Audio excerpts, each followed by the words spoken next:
நல்ல விஷயத்தை பேசினா கூட. ஆனால் இந்த திரைப்படத்தை பொறுத்தவரையிலும் உங்களுக்கு நல்ல உள்ளங்கள் இவங்கெல்லாம் இருக்காங்க இல்லையா, அழகு வந்து வெளி தோட்டம் பண்ண மனசு இதய அழகும் கூட அதிகமாக இவங்க நம்ம பத்திரிகை நண்பர்கள் வைத்திருக்காங்க. சின்ன படங்கள் எல்லாம் ஓடணும்னு நினைக்கிறவங்க. அதனால நிச்சயமாக உங்கள் திரைப்படம் இப்ப பார்த்தப்போ இருந்த துள்ளலோடு மிக வெற்றிகரமான ஒரு திரைப்படமாக இது வரும் என்ற நம்பிக்கை எனக்கு இருக்கிறது.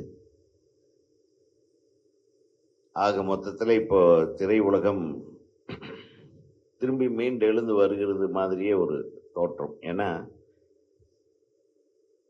கொஞ்ச நாளாவே இந்த திரைப்படங்கள் ரிலீஸ் ஆகிற எண்ணிக்கை அதிகமாகுது, வெற்றி படங்களுடைய எண்ணிக்கை குறைவாக இருக்கிறது.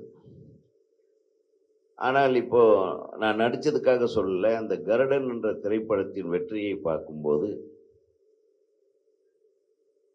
ஒரு வாழ்வியல்ல நடக்கக்கூடிய சில விஷயங்கள் யதார்த்தமாக படம் எடுக்கிற விதம், அது மக்களோடு மக்களாக ஒன்றி போய் பார்க்கிற ஒரு படமாக எடுக்கப்பட்டதன் காரணமாக, அந்த காலத்தில் நம்மளாம் எடுத்தோம் நம்ம படங்கள், கிழக்கு வாசல் போன்ற படங்கள்லாம் இந்த யதார்த்தத்தோடவே இருக்கும்.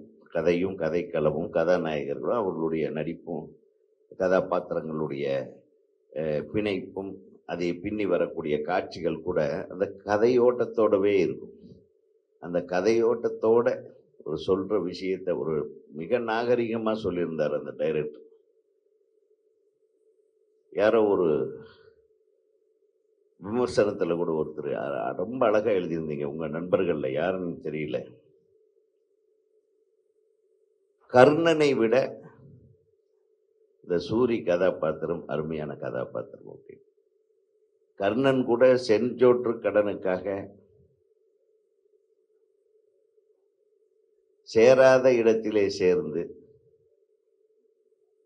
தன் நட்புக்கும் செஞ்சோற்று கடனுக்குமாக நியாயத்தை எதிர்த்து தர்மம் தோத்து போகுது. அவன் தர்மகர்த்தா, அவன் மிகப்பெரிய தர்மவான் கர்ணன்.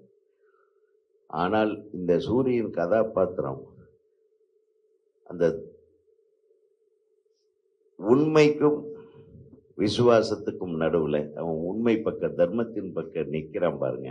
அது வந்து ஒரு உயர்ந்த ஒரு கதாபாத்திர படைப்பா இப்போ எல்லாராலும் பேசப்பட்டு கொண்டிருக்கிறது என்றால் அதுதான் சூரிய அவர்களுக்கு மிகப்பெரிய வெற்றியை இன்றைக்கு கொண்டு வந்து சேர்த்து. ஏன்னா இந்த கதாநாயகனுக்கே உண்டான கதாபாத்திரங்களை நம்ம கூட அப்படித்தான் அப்படி வடிவமைப்போம். இது கதையின் பாத்திரமே ஒரு நாயகனாக மாறுகிறான். அதுதான் ஆர்டினரியா ஒரு கேரக்டரை எடுத்துட்டு அந்த கேரக்டரை சாதாரணமாகவே கொண்டு வந்து அது கடைசியில அந்த ஹீரோயிசத்தை காட்டுறான். ஹீரோயிசம் என்னன்னா அவன் வாய்மையின் பக்கம், உண்மையின் பக்கம், நேர்மையின் பக்கம் நிற்கிறான் என்பதுதான் அந்த கதை, வேற ஒண்ணும் இல்லை. அது சொன்ன விதம் இன்றைய மக்களால் மிகவும் பாராட்டப்படுகிற விதம். அந்த மாதிரி இதுல ஒரு முக்கியமான விஷயம் இருக்கிறத நான் உணர்றேன். இப்படியெல்லாம் ஆடிட்டும் பாடிட்டு இருக்கிற பையன் என்ன செய்யறான்றத இந்த படத்தோட ஒரு கதை களமாக இருக்கும்.